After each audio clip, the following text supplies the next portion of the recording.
पानी ले लो, ठंडा ठंडा पानी, पानी ले लो। रामू इस गर्मी के मौसम में रास्ते में घूम घूम कर पानी बेचता है। सर पे ठंडे पानी की बोतल लिए वो कड़ी धूप में घूमता है। पानी लोगे का साहब? ठंडा ठंडा पानी है। नहीं, मुझे पानी नहीं चाहिए। तुम लोग साफ पानी के नाम पे पता नहीं कहाँ का पानी बेचते हो। नहीं नहीं साहब, एकदम साफ पानी है। मैं अपने घर में पानी को साफ करता हूँ साहब। नहीं भाई, रहने दो। मैं तो ब्रांडेड पानी पीता हूँ। अब जाओ यहाँ से। रामू ऐसे ही लोगों की ठोकरें खाता रहता है। आज उसका एक भी पानी का बोतल नहीं बिका। वो घर लौट गया। घर लौटते ही उसकी 15 साल की बेटी राधा ने उससे पूछा, पिताजी, आप मेरा पेंसिल बॉक्स लाए हो ना? रामू ने मुंह छोटा करके जवाब दिया, नहीं बेटी, आज नहीं हो पाया। क्या पिताजी, स्कूल में सबके पास पेंसिल बॉक्स है। आपने आज लाने का वादा किया था। घर के अंदर से उसकी बीबी रत्ना बाहर आ गई। घर में राशन नहीं है, सब्जी भी नहीं है। जल्दी से ला दो, रात का खाना बनाना है मुझे। आज एक भी बोतल नहीं बिका रत्ना। मेरे पास एक भी पैसे नहीं है। मैं राशन कहाँ से लाऊंगा? ये सुनकर रत्ना बहुत गुस्सा हो गई। वो चिल्लाने लगी, आप ना किसी भी काम की नहीं हो। पता नहीं क्या देखकर मेरे घर वालों ने मेरी शादी आप जैसे नल्ले से करवाई। आपकी वजह से तो हम सब भूखे मर जाएंगे। ये बोलकर रत्ना घर के अंदर घुस गई। अपनी बच्ची के सामने ये सब सुनने के बाद रामू को बहुत बुरा लगा। वो गंगा किनारे चला गया और वहां बैठकर रोने लगा। हे गंगा माँ, मेरा बुरा वक्त कब खत्म होगा? क्या ऐसे ही मेरा परिवार भूखा मरता रहेगा? उत्तर दीजिए गंगा माँ, उत्तर दीजिए। रामू गंगा मैया को बहुत मानता था। वो हर सुबह गंगा मैया की पूजा करने के बाद ही काम पर निकलता था। लेकिन पानी तो लोग गर्मी में ज्यादा पीते हैं, और वो भी ब्रांडेड। रामू की कमाई कुछ खास नहीं थी, इसीलिए गांव में रामू का मजाक उड़ाया जाता था। रामू के बड़े भाई हरिहर का किराने का दुकान था। रामू आज उसी दुकान में गया। भैया, मुझे उधार में कुछ राशन दोगे? पैसा आते ही मैं चुका दूंगा। ये सुनकर हरिहर ने कहा, तुझे उधार देने से अच्छा तो मैं किसी भिखारी को राशन दे दूं। उसके बदले मुझे कुछ पुण्य तो मिलेगा। तेरे से तो मुझे पैसा भी नहीं मिलने वाला। नहीं भैया, ऐसी बात नहीं है। परिवार भूखा है, मैं मजबूर हूँ, नहीं तो मैं कभी नहीं मांगता। लेकिन हरिहर ने रामू को कुछ नहीं दिया।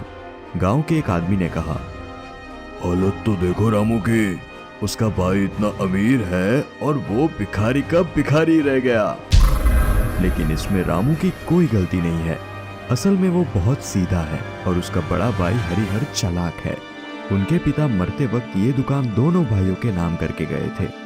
लेकिन हरिहर ने बहला फुसलाकर रामू से ये दुकान ले ली।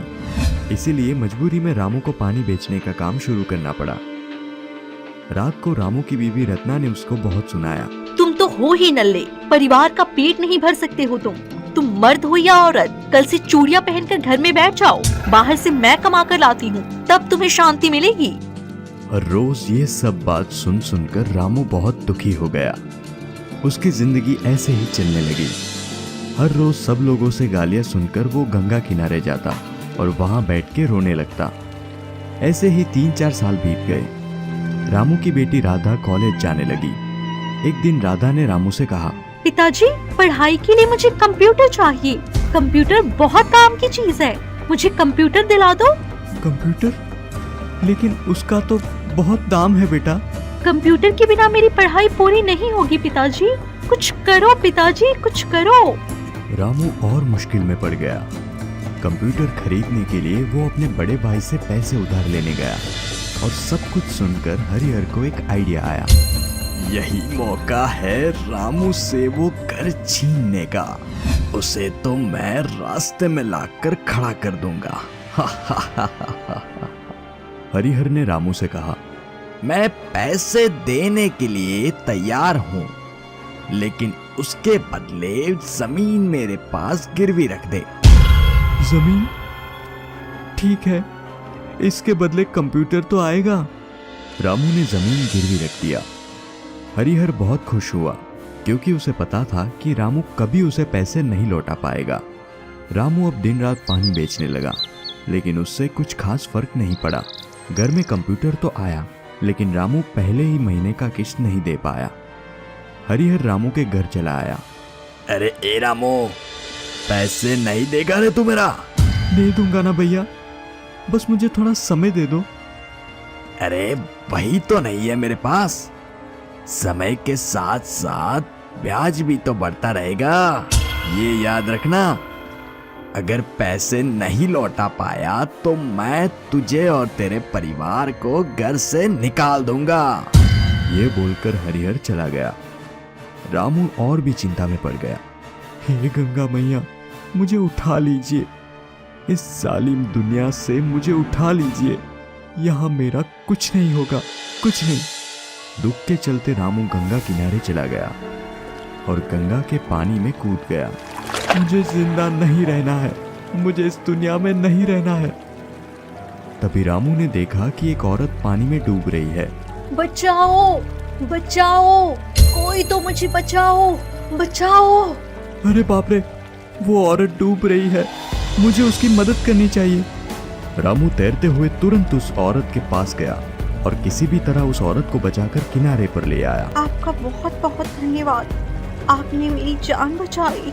कोई बात नहीं, इंसान होकर इंसानों की मदद करना तो मेरा फर्ज है, लेकिन कौन हो तुम? तभी वो औरत गंगा में कूद गई। रामू चौंक गया। अरे अरे ये क्या, ये तो फिर से पानी में कूद गई। तभी चमत्कार हुआ और पानी में से गंगा मैया बाहर आई। गंगा मैया आप? हाँ, मैं उस औरत के रूप में तेरी परीक्षा ले रही थी। तेरा दिल साफ है और तू मेरा परम भक्त भी है, इसलिए मैं आज खुद आई हूँ तुझसे मिलने। ये गंगा मैया, आप खुद आई है, ये मेरे लिए परम सौभाग्य की बात है। लेकिन मैं और जिंदा नहीं रहना चाहता मैया, मुझे आप अपने पानी में समा लीजिए। मैं पैसे नहीं कमा सकता, पर परिवार का पेट नहीं पाल सकता। कैसा मर्द हूँ मैं। कौन कहता है कि तू पैसा नहीं कमा सकता? पानी बेचकर तू करोड़पति बन सकता है। 10 सालों से पानी ही तो बेच रहा हूँ, लेकिन आज तक पेट भर के खाने को नहीं मिला। पीने का पानी नहीं रामू, गंगा का पानी। गंगा का पानी? हाँ रामू, सोच कर देख, तेरा घर गंगा किनारे है, इसलिए तुझे पूजा के वक्त आराम से गंगा का पानी मिल जाता है। लेकिन ऐसे कितने परिवार हैं जिन्हें हर रोज पूजा के लिए गंगा के पानी की आवश्यकता होती है, लेकिन उन्हें नहीं मिलती। हाँ गंगा मैया, ये तो मैंने कभी नहीं सोच के देखा, लेकिन मैं उन सबके पास पानी बेचूंगा कैसे? इसका उत्तर तेरी बेटी के पास है, तथास्तु। ये बोलकर गंगा मैया अदृश्य हो गई। रामू को कुछ समझ नहीं आया। वो अपनी बेटी के पास गया और सब कुछ बताया। ये सुनकर उसकी बेटी ने कहा, अरे ये आइडिया तो मस्त है, लेकिन बेचूंगा कैसे?